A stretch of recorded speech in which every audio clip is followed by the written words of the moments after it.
Dan apa makna fikih? Kita sudah jelaskan fikih bisa berarti faqiha yafqahu. Artinya Allah akan berikan pemahaman yang benar. Dan pemahaman ini mahal, teman-teman sekalian. Pemahaman yang pemahamanlah yang merupakan rahim dari kebaikan dan rahim dari keburukan. Karena cara kita merespon masalah, cara kita menghadapi problematika dalam hidup, itu tergantung pemahaman kita dan sudut pandang kita dalam masalah itu. Kalau pemahamannya benar, sesuai dengan Al-Quran dan Sunnah Nabi SAW, maka kita akan mudah menyelesaikan masalah demi masalah dalam hidup kita. Tapi kalau pemahamannya keliru, maka itu awal dari bencana, dan bencana.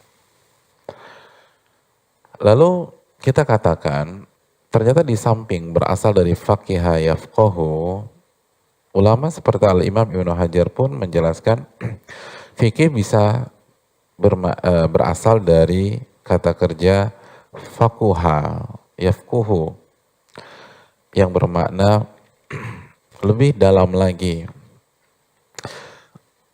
Di level ini seseorang menjadikan fikih sebagai karakternya, sebagai tabiat, sebagai kebiasaan. Jadi fikih sudah menyatu dengan kehidupan kesehariannya. Terlepas namanya manusia, bisa khilaf, dan pasti khilaf. Namanya manusia masuk ke dalam hadis Nabi, kullu bani Adam khata'. Setiap anak Adam banyak melakukan kesalahan.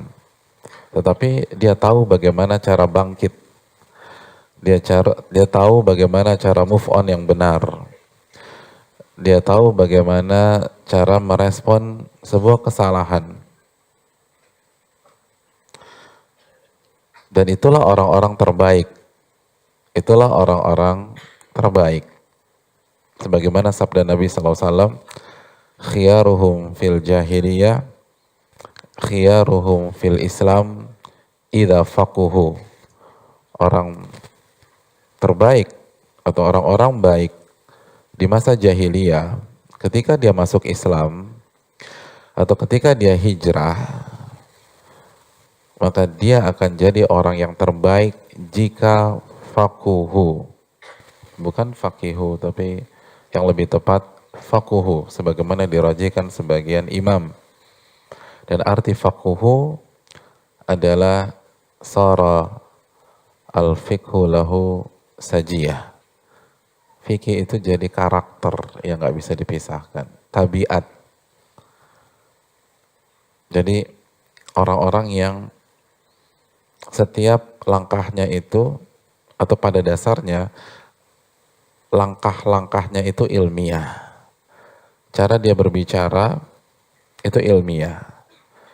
Cara dia ngobrol itu ilmiah. Walaupun ayat nggak keluar, walaupun hadis nggak keluar, tapi orang yang punya ilmu bisa nilai.